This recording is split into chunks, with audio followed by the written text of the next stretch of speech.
یکی از مهمترین اهداف بدنسازی برای یک والیبالیست اینه که اون به بیشترین میزان پرش خودش برسه. حالا سوال مهمی که مطرح میشه اینه که من چه زمانی از روز تمرینات پلومتریک رو انجام بدم که بیشترین اثر رو روی پرش من بذاره. یه بررسی روی 30 تا والیبالیست مرد با حدود 22 سال سن انجام شده. به اینها 6 هفته و هفته‌ای 2 جلسه تمرین پلومتریک دادن.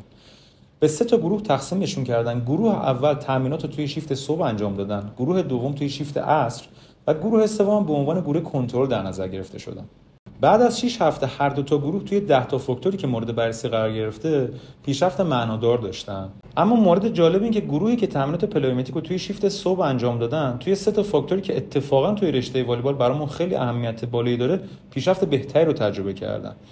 یکی از اون تست تعادل وای هست، مورد بعدی تست پرش عمود هست و مورد آخر تست پرش طول از حالت ایستاده است.